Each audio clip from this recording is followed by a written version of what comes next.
فهو منه يوم القيامة أو كما قال عليه الصلاة والسلام.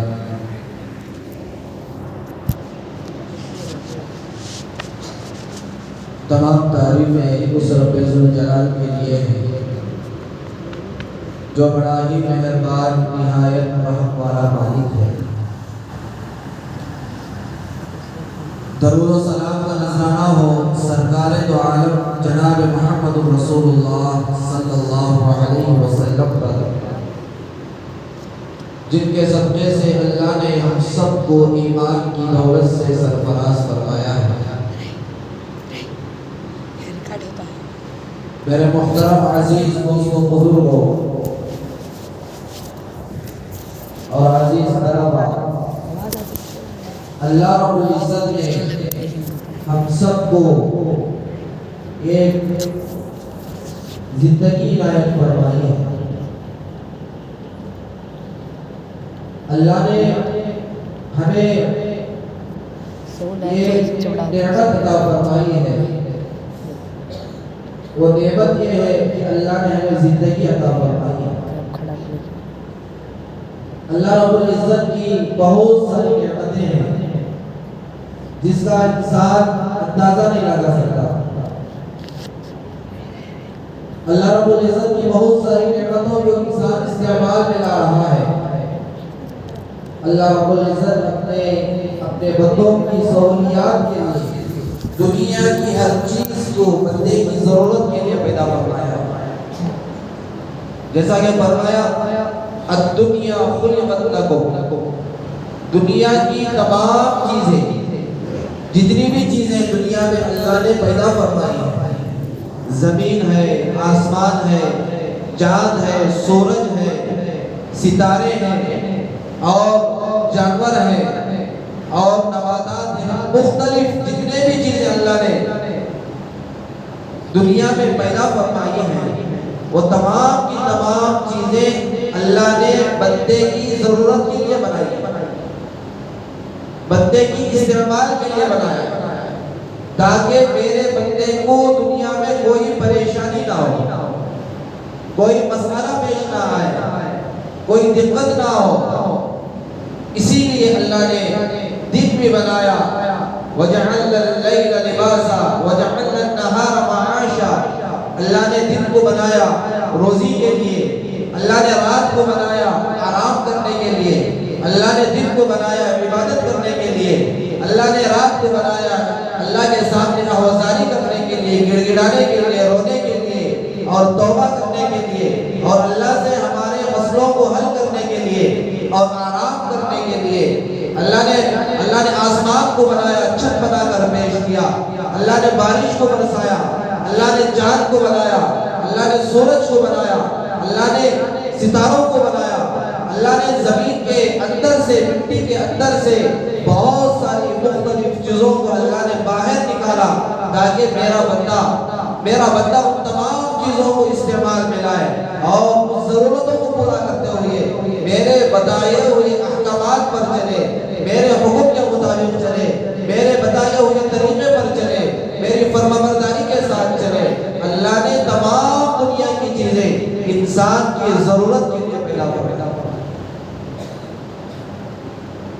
کتنا بڑا احسان اللہ نے ہم سب سے فرمایا۔ کبھی ہم لوگوں نے اس کے بارے میں غور و فکر کیا ہے یا نہیں کیا ہے؟ ہر آدمی اپنے بارے میں غور و فکر کر سکتا ہے۔ اللہ نے اتنی نعمتیں، اتنی ساری سہولتیں، یہ سب کچھ کیوں عنایت فرمایا؟ کس لیے عنایت فرمایا؟ کہ کیا ہم دنیا پہ جا کر اللہ کی نافرمانی کریں؟ کیا ہم اللہ کی نعمتوں کو استعمال کرتے ہوئے اللہ کے احکامات کو توڑ کر زندگی گزاریں؟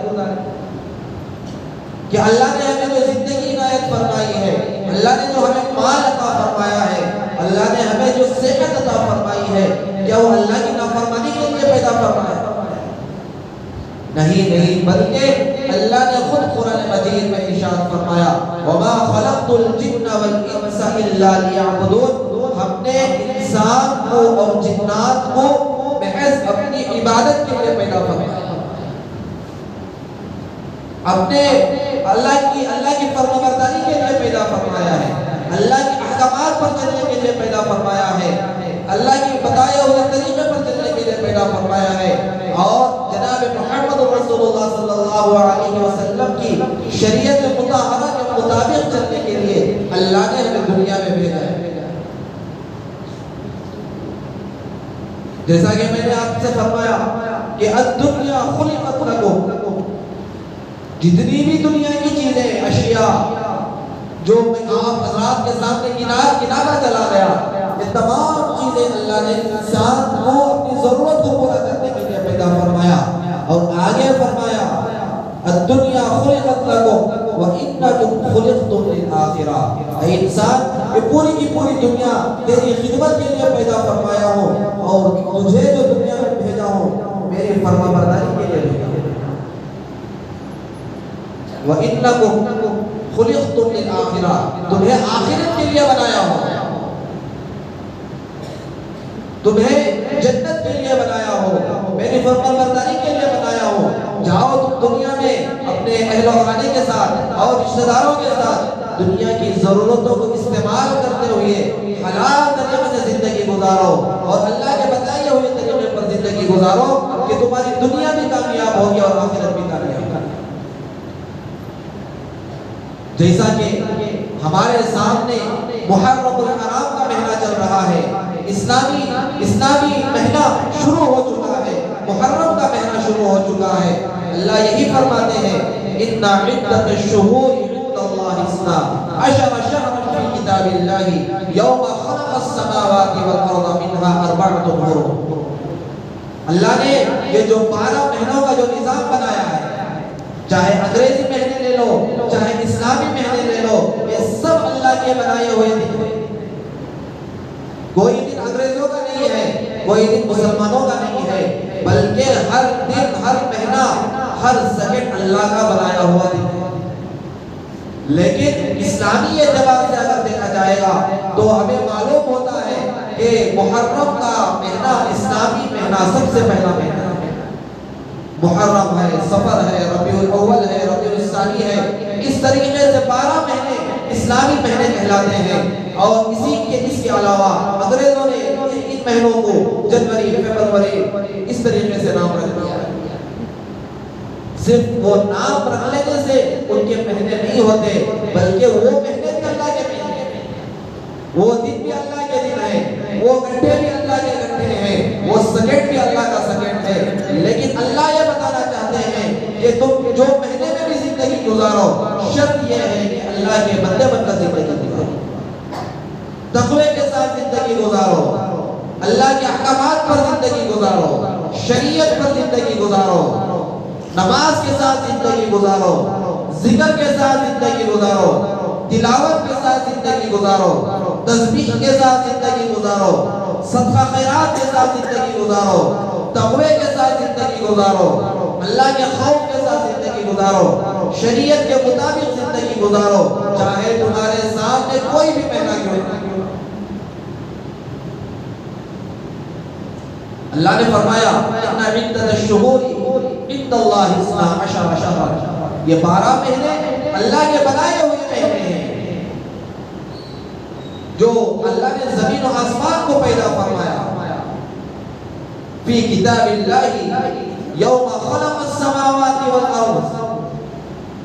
اللہ نے زمین و آسمان کو اس دن پیدا فرمایا، اور پیدا فرما کر اور اللہ نے یہ پوری دنیا کا نظام بنا دیا، 12 مہینوں کا نظام بنا دیا، اور انسان کو ماں کے پیٹ سے دنیا میں بھیج دیا، اور بھیج کر اللہ نے اپنے انبیاء علیہ السلام کو بھی ان کے پیچھے بھیج دیا۔ پھر صرف اللہ نے انسان کو دنیا میں بھیج کر معاملہ ختم نہیں کیا، بلکہ اس کی رہبری کے لیے، اس کی رشد و ہدایت کے لیے، اس کی کامیابی کے لیے، اس کی کامرانی کے لیے، اس کی فلاح و بہبودی کے لیے اللہ نے تسلسل کے ساتھ انبیاء علیہ السلام کو پیچھے پیچھے بھیجتا رہا، تاکہ لوگوں کی رہبری کر سکے، لوگوں کو سیدھا راستہ بتلا سکے، لوگوں کو ہدایت کا راستہ بتلا سکے، اللہ کی وحدانیت کو سمجھا سکے، شریعت کو سمجھا سکے، دین کو سمجھا سکے، اللہ نے مسلسل اللہ کے نبی علیہ نبیوں کا دروازہ مسلسل جاری و ساری فرمایا۔ کیوں فرمایا؟ تاکہ میرے بندے دنیا میں جا کر دنیا کی عیش و آرام میں نہ لگ جائیں، دنیا کی لہو و لعب میں نہ لگ جائیں، دنیا کی زیب و زینت میں نہ لگ جائیں اور اپنے خواہشات کے پیچھے زندگی گزارنے والے نہ بن جائیں، اللہ کی نافرمانی کرتے ہوئے زندگی گزارنے والے نہ بن جائیں، بلکہ قرآن کے مطابق زندگی گزارنے والے بن جائیں، بلکہ اللہ کے بتائے ہوئے طریقے پر زندگی گزارنے والے بن جائیں۔ جس وقت کا جو نبی ہوگا اس کی شریعت کو مان کر دین پر چلنے والے بن جائیں۔ اللہ نے اس لیے انبیاء علیہ السلام کو دنیا میں لوگوں کی رہبری کے لیے، رشد و ہدایت کے لیے بھیجا تاکہ ہماری زندگیوں کے اندر اللہ کے احکامات آ جائیں، تاکہ ہماری زندگیوں کے اندر تقوی آ جائے، تاکہ ہم اللہ کو ڈر کر زندگی گزارنے والے بن جائیں۔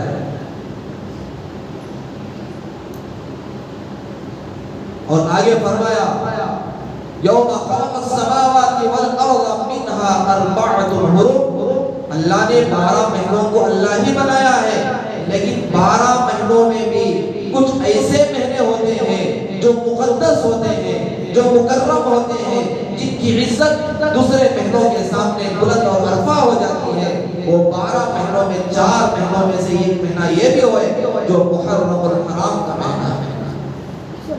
جو ہمارے سامنے جو محرم کا جو مہینہ گزر رہا ہے، اللہ کے نزدیک وہ حرمت والا مہینہ ہے، وہ عزت والا مہینہ ہے، وہ عصمت والا مہینہ ہے۔ اس کے اندر اللہ نے بتلایا کہ اس کے اندر میرا قرب حاصل کرو۔ اسلامی مہینہ جو شروع ہو رہا ہے وہ اللہ کی محبت کے ساتھ شروع کرو، اللہ کے تقوی کے ساتھ شروع کرو، دین کے چلتے ہوئے شروع کرو، دین پر استقامت کے ساتھ چلتے رہو۔ اس کی فضیلت جناب اکرم محمد صلی اللہ علیہ وسلم نے ارشاد فرمایا کہ محرم الحرام کا جو عاشورے کا دن ہے وہ بڑی فضیلت والا دن ہے، مقدس دن ہے۔ اس دن کے اندر اللہ کے نبی علیہ السلام نے تاکیداً اور مضبوطی کے ساتھ ہمیشہ روزہ رکھا ہے۔ کوئی سال ایسا نہیں گزرا جس میں اللہ کے نبی علیہ السلام نے محرم الحرام کے مہینے میں عاشورے کے دن روزہ نہ رکھا۔ رمضان المبارک کی فضیلت سے پہلے ابھی رمضان المبارک کے روزے فرض نہیں ہوئے تھے، اس سے پہلے عاشورے کا روزہ لوگوں پر فرض تھا، 10 محرم کا روزہ لوگوں پر فرض تھا۔ جب اللہ نے رمضان المبارک کے روزوں کو لوگوں پر فرض کر دیا، اس کے بعد عاشورے کا روزہ کی جو فرضیت تھی وہ منسوخ ہو گئی، وہ ختم ہو گئی۔ لیکن جناب محمد رسول اللہ صلی اللہ علیہ وسلم اس مہینے میں عاشورے کے دن مستقل طور پر مستقل مزاجی کے ساتھ اللہ کے نبی علیہ السلام روزہ رکھا۔ یہ ایک حدیث میں آتا ہے اللہ کے نبی علیہ السلام نے ارشاد فرمایا کہ جو بندہ عاشورے کے دن 10 محرم الحرام میں روزہ رکھتا ہے، اللہ کے نبی علیہ السلام نے فرمایا کہ اس ایک روزے کی برکت کتنی ہوگی، گویا کہ وہ آدمی ایک روزہ رکھے گا تو 30 روزے رکھنے کا ثواب اللہ تبارک و تعالی اس بندے کو عنایت ہوگا۔ کتنا بڑا ثواب ہے میرے عزیز دوستوں۔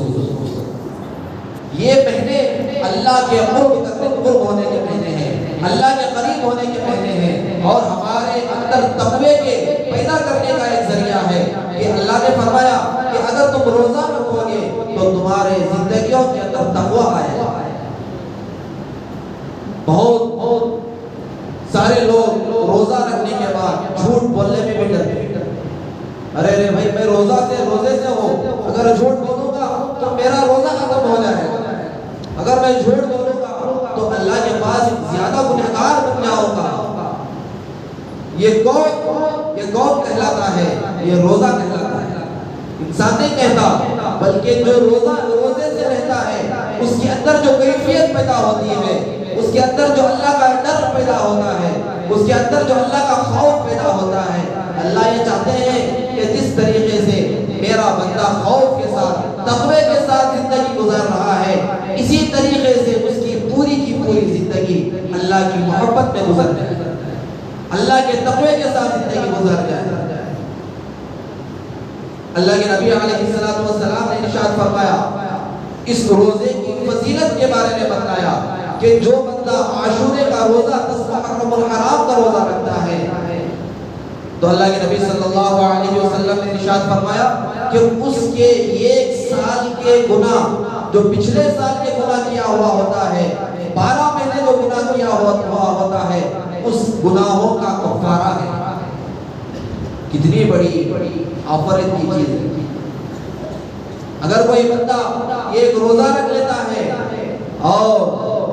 اللہ کو حاضر ناظر رکھتا ہے، اللہ کی محبت میں رکھتا ہے، اللہ کو راضی کرنے کے لیے رکھتا ہے، تو اللہ کے نبی صلی اللہ علیہ وسلم نے فرمایا کہ اس کے سال بھر کے گناہوں کا کفارہ ہے، پورے کے پورے گناہ معاف ہو جائیں۔ ایسا نہیں ہے کہ اللہ کے نبی صلی اللہ علیہ وسلم نے فرمایا کہ ایک روزہ رکھ لو اور 12 مہینے گناہ کرتے ہوئے زندگی گزار لو، پھر 1 سال میں ایک روزہ رکھ لو تو 12 مہینے گناہ معاف ہو جائے۔ ہاں گناہ تو معاف ہو جائیں گے، لیکن گناہوں پر گناہ کرنا، توبہ کرنے کے بعد پھر گناہ کرنا، پھر گناہ کرنا، پھر گناہ کرنا، یہ ہماری بیوقوفی ہے کہ اللہ معاف فرمائے گا۔ اللہ تو معاف کرے گا، ضرور معاف کرے گا، لیکن بندے کو بھی چاہیے کہ گناہوں پر شرمندگی کو اختیار کرے، اپنے اندر ندامت کو لے آئے، اپنے اندر اللہ کا خوف پیدا کرے کہ اللہ نے دنیا میں جو بھیجا ہے وہ گناہوں کے لیے نہیں بھیجا ہے، اللہ کی نافرمانی کے لیے نہیں بھیجا ہے، اللہ کے احکامات کو توڑنے کے لیے نہیں بھیجا ہے، اللہ کے نبی صلی اللہ علیہ وسلم کی شریعت کو چھوڑ کر، ان کی سنتوں کو چھوڑ کر زندگی گزارنے کے لیے نہیں بھیجا ہے، بلکہ اللہ نے دنیا میں اللہ کو راضی کرنے کے لیے بھیجا ہے، بلکہ اللہ نے دنیا میں رب چاہی زندگی گزارنے کے لیے بھیجا ہے۔ من چاہی زندگی تو اللہ جنت میں عطا فرمائے۔ جو بندہ دنیا میں رہتے ہوئے رب چاہی زندگی گزارتا ہے، اللہ جو چاہتا ہے وہ کرتا ہے، اللہ جو کہتا ہے وہ کرتا ہے، حلال کام کرتا ہے اور نماز پڑھتا ہے، روزہ رکھتا ہے، صدقہ خیرات کرتا ہے، اس کے معاملات صحیح ہوتے ہیں، اس کے اخلاق صحیح ہوتے ہیں، اس کا لین دین صحیح ہوتا ہے، اس کی زبان سے گالی گلوچ نہیں نکالتا، اس کی زبان سے غلط بات نہیں کرتا، کسی کو دھوکہ نہیں دیتا، زنا نہیں کرتا، سود خوری نہیں کرتا، اللہ کے احکامات پر چلتا ہے، تقوی پر چلتا ہے، اللہ کو راضی کرنے کے لیے چلتا ہے، تو اللہ تبارک و تعالیٰ ایسے بندے کو دنیا میں بھی کامیابی عطا فرماتے ہیں اور آخرت میں بھی کامیابی عطا فرماتے ہیں۔ میرے عزیز دوستو بزرگوں، یہ وہ مہینہ ہے جس مہینے کے اندر ہم عبادت کریں، خوب اللہ کا قرب حاصل کریں، تلاوت کریں، روزہ رکھیں اور ذکر کریں اور لوگوں پر اپنے مال کو خرچ کریں۔ اگر اللہ نے ہمیں مال عطا فرمایا ہے، اللہ نے ہمیں صاحب مال بنایا ہے، یہ مال بھی قیامت کے دن گواہی دے گا، اے اللہ تو نے اس آدمی کو مال عطا فرمایا تھا، اس آدمی نے اپنے ذات پر بھی خرچ کیا، اپنے اہل خانہ پر بھی خرچ کیا اور غریبوں پر بھی خرچ کیا، اے اللہ اس آدمی کی مغفرت فرما، وہ مال بھی آپ کو جنت میں جانے کا ذریعہ بنے گا۔ اللہ نے جو زندگی عنایت فرمائی ہے اس زندگی کو صحیح جگہ لگائیں، چوپاہوں پر اور شراب خانوں میں، زنا کے اڈوں میں، جوئے خانے میں، ہوٹلوں میں بیٹھ کر اپنی زندگی کو ضائع نہ کریں، بلکہ اللہ کے بتائے ہوئے طریقے پر چلیں، نمازوں کی پابندی کریں اور قرآن کی تلاوت کریں اور شریعت کو پہچاننے کی کوشش کریں اور شریعت کا علم حاصل کرنے کی کوشش کریں۔ اللہ کے نبی علیہ السلام نے ارشاد فرمایا کہ ہر آدمی پر اتنا علم حاصل کرنا ضروری ہے جو علم اسے حلال کی طرف دعوت دے، جو علم اسے حرام کاموں سے بچا دے۔ اتنا علم حاصل کرنا ہر مسلمان بالغ مرد عورت پر فرض ہے۔ جس طریقے سے ہمیں نماز فرض ہے، ظہر کی، عصر کی، مغرب کی، عشاء کی، فجر کی، اور رمضان المبارک کے روزے فرض ہیں۔ اگر اللہ نے مال عطا فرمایا ہے تو زکوٰۃ فرض ہے، حج فرض ہے۔ اسی طریقے سے ہماری جو زندگی اللہ کے احکامات پر چلانا بھی ہمارے لیے ضروری ہے، اور ہماری زندگیوں کو اللہ کے بتائے ہوئے طریقے پر چلنا ہمارے لیے فرض ہے، اور اس کا علم حاصل کرنا ہمارے اوپر فرض ہے۔ اگر ہم علم حاصل نہیں کریں گے، حلال اور حرام کی تمیز حاصل نہیں کریں گے، اور ایسے ہی دنیا سے زندگی گزارتے ہوئے چلے جائیں گے، قیامت کے دن اللہ تبارک و تعالیٰ ہمیں سوال کریں گے، اے میرے بندے، میں نے تجھے زندگی عنایت فرمائی تھی، میں نے تجھے موقع عنایت فرمایا تھا، کیا تو نے دین کا علم حاصل کیا نہیں کیا؟ حلال اور حرام کی تمیز حاصل کی یا نہ کی؟ اللہ قیامت کے دن سوال کریں گے، تو ہم اللہ کو کیا جواب دیں؟ اللہ کے نبی علیہ السلام اس مہینے میں، مقدس مہینے میں فرمایا کہ اگر میں یہودی ہوتے تھے، وہ 10 محرم الحرام میں وہ بھی عاشورے کے دن روزہ رکھتے تھے۔ جب اللہ کے نبی علیہ السلام کو معلوم ہوا کہ یہودی اور مشرکین، یہودی جو ہے وہ بھی روزہ رکھ رہے ہیں، تو اللہ کے نبی صلی اللہ علیہ وسلم نے فرمایا، اگر آئندہ سال اگر اللہ نے میری زندگی کو باقی رکھا تو میں ایک روزہ رکھنے کے بجائے 2 روزے رکھوں۔ اتفاق اللہ کے نبی علیہ السلام آئندہ جب محرم کا مہینہ آیا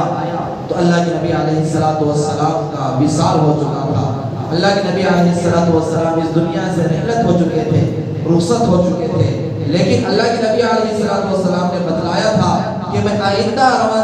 محرم میں اگر اللہ میری زندگی کو باقی رکھے گا تو میں ایک روزے کے بجائے 2 روزے رکھوں گا۔ صحابہ نے اس بات پر عمل کیا۔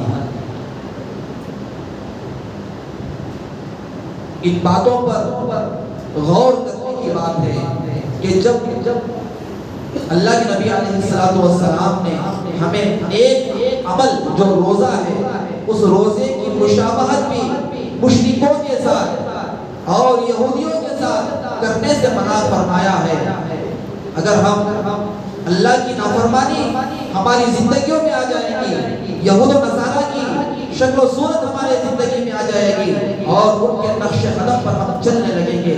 تو سوچے میرے عزیز دوستو، اللہ کے نبی علیہ السلام کو کتنی تکلیف ہے، جبکہ روزہ رکھنا عبادت ہے، لیکن اللہ کے نبی علیہ السلام نے یہ تک پسند نہیں کیا کہ میری امت یہودیوں کی مشابہت اختیار کرے، اس لیے کہ یہودی بھی عاشورے کا روزہ رکھتے تھے۔ اللہ کے نبی علیہ السلام کو جب معلوم ہوا کہ یہودی بھی عاشورے کا روزہ رکھ رہے ہیں، تو فوراً اللہ کے نبی علیہ السلام نے فرمایا کہ آئندہ سال اگر میری اللہ زندگی باقی رکھے گا تو میں یہودیوں کی مشابہت کو چھوڑ کر 2 روزے رکھوں گا۔ آج ہمارے مسلمانوں کی زندگیوں میں ایسے کتنے اعمال ہیں جو یہودیوں کے مشابہت اختیار کر رہے ہیں، غیر قوموں کی مشابہت اختیار کر رہے ہیں، نصرانیوں کی مشابہت اختیار کر رہے ہیں، کافروں کی مشابہت اختیار کر رہے ہیں۔ ہمارا لباس یہود و نصارہ کے طرح ہو گیا، ہمارا چہرہ یہود و نصارہ کی طرح ہو گیا، ہمارے اعمال یہود و نصارہ کی طرح ہو گئے، ہمارا لین دین یہود و نصارہ کی طرح ہو گیا، ہماری زندگی یہود و نصارہ کی طرح ہو گئی۔ کیا اللہ ہمیں قیامت میں معاف کریں گے؟ صرف روزے کو بھی اللہ کے نبی صلی اللہ علیہ وسلم نے پسند نہیں کیا کہ میری امت یہودیوں کی مشابہت اختیار کرے۔ آج ہمارے معاشرے میں، آج ہمارے مسلمانوں کی زندگیوں میں اگر جھانک کر دیکھیں گے تو کتنی ایسے کام ہیں جو ہم اللہ کی نافرمانی کے ساتھ کر رہے ہیں، یہودیوں کی طرح کر رہے ہیں، اللہ کے احکامات کو چھوڑ کر زندگی گزار رہے ہیں، اللہ کے نبی صلی اللہ علیہ وسلم کی سنتوں کا جنازہ نکال رہے ہیں۔ یہ قیامت کے دن اللہ اور اس کے رسول صلی اللہ علیہ وسلم کے سامنے کھڑے ہو کر کیا جواب دیں؟ اسی لیے اللہ کے نبی علیہ السلام کی حدیث ہے، فرمایا من تشبہ بقوم فهو منه یوم القیامہ، جو آدمی جس قوم کی جن لوگوں کی مشابہت اختیار کرے گا، ان کے طریقے کو اپنائے گا، ان کی زندگی کو اپنائے گا، اللہ کے نبی صلی اللہ علیہ وسلم نے فرمایا کہ قیامت کے دن اللہ تبارک و تعالیٰ وہ آدمی کو انہی کے ساتھ قیامت کے دن حشر کے میدان میں اٹھائے گا۔ ہماری سب کس میں ہوگی؟ ہمارا شمار کس میں ہوگا؟ کیا ہمارا شمار اللہ والوں کے ساتھ ہوگا؟ کیا ہمارا شمار ولیوں کے ساتھ ہوگا؟ کیا ہمارا شمار صحابہ کے ساتھ ہوگا؟ کیا ہمارا شمار انبیاء علیہ السلام کے جوتیوں کے ساتھ ہوگا؟ ہم خود فیصلہ کر سکتے ہیں۔ کیا ہماری زندگی اللہ کے بتائے ہوئے طریقے پر چل رہی ہے یا یہود و نصارہ کی طرح چل رہی ہے؟ کیا ہماری زندگی اللہ کے احکامات پر چل رہی ہے یا شیطان کے طریقے پر چل رہی ہے؟ اگر ہماری زندگی اللہ کے احکامات پر چل رہی ہے تو ہم دنیا میں بھی کامیاب ہیں اور آخرت میں بھی کامیاب ہیں۔ اگر ہماری زندگی یہود و نصارہ کی طرح چل رہی ہے، شیطان کے بتائے ہوئے طریقے پر چل رہی ہے، تو دنیا میں تو مختصر سی زندگی ہے، کامیابی تو مختصر سی ہے، لیکن دنیا میں بھی ناکامی ہے اور آخرت میں بھی ناکامی ہے۔ اسی لیے اللہ نے فرمایا فَلَا تَظْلَمُوا فِيهِنَّ أَنفُسَكُمْ، اپنے جانوں پر ظلم نہ کرو، اپنے جانوں پر رحم کرو۔ اور اپنے جانوں پر کس طریقے سے رحم کرو گے کہ جو دنیا میں آئے ہو اس آنے کے مقصد کو پہچانو، اور آنے کے مقصد کو پہچان کر اللہ کے بتائے ہوئے طریقے پر چلو گے، اور جو عبادتیں اللہ کے نبی علیہ السلام نے ہمیں کرنے کا حکم بتائے ہیں ان اعمال کو ہم کریں گے، روزہ رکھیں گے اور قرآن کی تلاوت کریں گے، اچھے کام کریں گے تو اللہ دنیا میں بھی کامیابی دیں گے اور آخرت میں بھی کامیابی دیں گے۔ اللہ تعالیٰ سے دعا فرمائے اللہ تعالیٰ اس مہینے کی قدردانی کرنے کی توفیق عنایت فرمائے۔ اللہ تعالیٰ ہم سب کو عاشورے کا روزہ رکھنے کی توفیق عنایت فرمائے، قرآن کی تلاوت نیک اعمال میں حصہ لینے کی توفیق عنایت فرمائے۔ اللہ تعالیٰ کہنے سے سننے سے زیادہ عمل کرنے کی توفیق عنایت فرمائے۔ آمین وآخر دعوانا ان الحمد للہ رب العالمین۔ جو حضرات سنت نہیں پڑھے سنت